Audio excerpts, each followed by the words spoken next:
Hello ওয়াইবিএস family, কেমন আছেন সবাই? আশা করি ভালো আছেন। ঈদ মোবারক সবাইকে, ঈদুল আজহার শুভেচ্ছা। কার কেমন ঈদ কাটছে ওইটাও জানাবেন।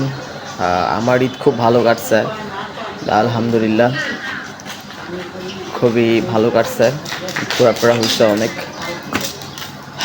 তো আসলে এই 2 দিন এত বেশি ঘোরাঘুরির মধ্যে ছিলাম যে ভিডিও করার টাইম পাই নাই। তো আজকে একটু টাইম পাইছি। আবার মাঝখানে আবহাওয়ার অবস্থা ভালো ছিল না, বৃষ্টি ছিল। দ্যাটস হচ্ছে ভিডিও করার মতন স্কোপ পাইনি। তো আজকে একটু ওয়েদারটা ভালো, রোদুজ্জ্বল ওয়েদার, তাই ভাবলাম একটু ভিডিও করি। সো কার কেমন ঈদ কাটছে ওটা জানাবেন। আর আইবিএসের পেশেন্টরা তো হচ্ছে এই ঈদে অনেক বেশি সাফার করে, কারণ এই ঈদে যেহেতু গরুর মাংস, পশু মাংস, খাসির মাংস খাওয়া পড়ে, না চাইলেও খাওয়া পড়ে, যেহেতু ঈদের মাস বা ঈদুল আজহা বলে কথা।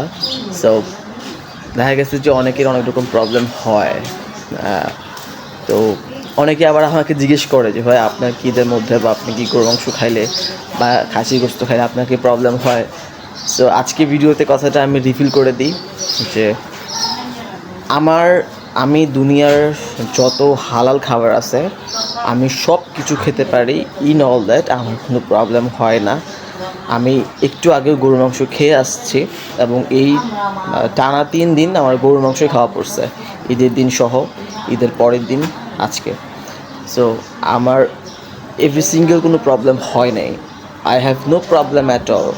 আমি এই ভিডিওতে বা আমি প্রত্যেকটা ভিডিওতে বা আমাকে যারা ফোন করে, আমি সবাইকে একটা কথা রিচ করি যে ভাই, আমি 100% সুস্থ। আমাকে নিয়ে কনফিউশনে থাকবেন না, বা আমি সুস্থ কি না এটা আপনারা জাজ করতে যাবেন না, কারণ আমি 100% সুস্থ। আর আমি যদি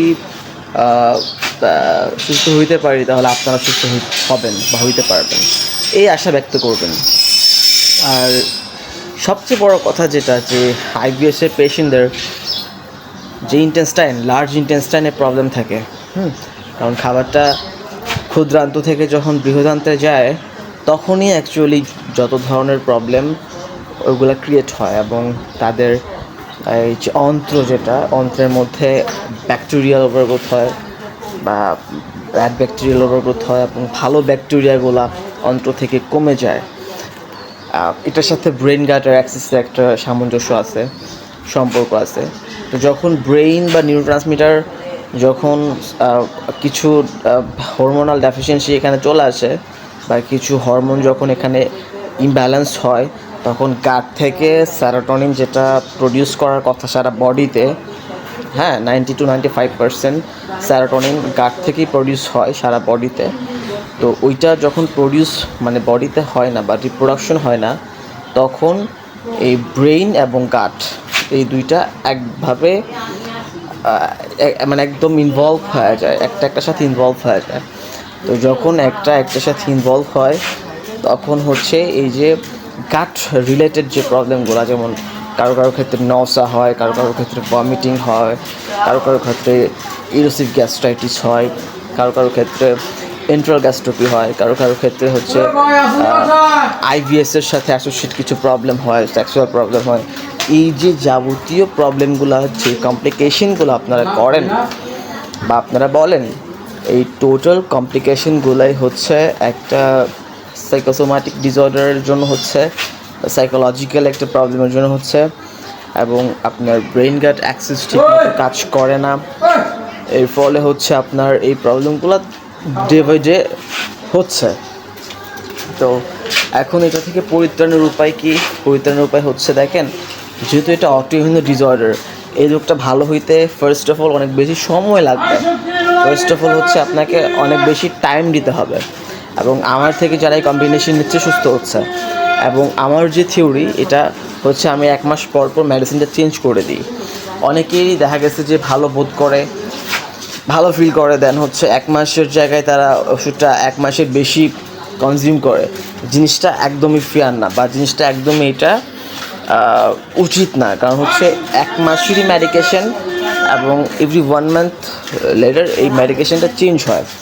সো যারা আমার থেকে কম্বিনেশন নিচ্ছেন তাদেরকে আমি এই কথাটা আবার বলবো, যাদের 1 মাস হয়েছে, 27 ডেজ হয়েছে, তারা আমার সাথে কন্ট্যাক্ট করবেন, মেডিসিনটা আমি চেঞ্জ করে দিব। আর আরেকটা কথা হচ্ছে যে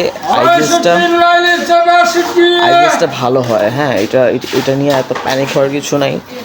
এটা খুবই সুন্দরভাবেই ভালো হচ্ছে এবং আমিও ভালো হয়েছি, এবং আমার ভালো হইতে প্রায় অ্যাপ্রক্সিমেটলি 6 থেকে 7 মাস সময় লাগছে।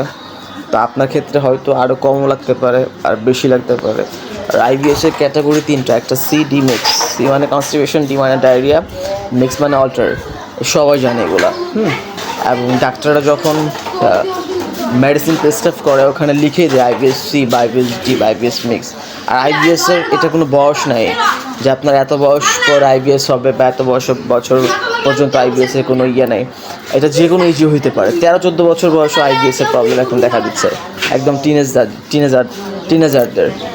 আবার দেখা গেছে যে 40-এর ঊর্ধ্ব তাদেরও আইবিএসের প্রবলেম দেখা দিচ্ছে। সো এটা যে কোনো বয়সেই হইতে পারে। আর আরেকটা বিষয় সেটা হচ্ছে যে যারই যত বছরের প্রবলেম হোক বা যার যত দিনেরই প্রবলেম হোক, জিনিসটা সারে। আমি এটা রিচ করতে চাই, জিনিসটা সারে। তো এই হচ্ছে কথা, যারা আইবিএসের পেশেন্ট। আর আমাদের ইলুসিক্যাল ভালভ করে কি, ইলুসিক্যাল ভালভটা আমি অনেকবার বলছি, অনেক ভিডিওতে বলছি, বারবার আসলে এগুলো বলা ইয়া না। আপনারা আমার ভিডিওগুলো দেখবেন। সেটা হচ্ছে যে ইলুসিক্যাল ভালভ থেকে যখন খাবারটা ক্ষুদ্রান্ত থেকে বৃহদান্ত্রে পৌঁছায় না, তখনই অ্যাকচুয়ালি এই গোলযোগটা তৈরি হয় এবং এই প্রবলেমটা ক্রিয়েট হয়। সো যারা আইবিএসের পেশেন্ট, সরাসরি আমার ভিডিও দেখে আমাকে কল করবেন, পণ্ডিতি করতে যাবেন না। অনেক পণ্ডিত পেশেন্ট আছে, ওরা পণ্ডিতি করতে গিয়ে ভালো হয় না এবং বছরের পর বছর ভুগতেছে। সো আমার থেকে বেশি বুঝবেন না বা বেশি পণ্ডিতি করা যাবে না। যারা আইবিএসের প্রবলেম তারা হচ্ছে আমার ডিসক্রিপশন বক্সে নাম্বার দেওয়া থাকবে, আমার সাথে কন্ট্যাক্ট করবেন, আমার থেকে পরামর্শ নেবেন।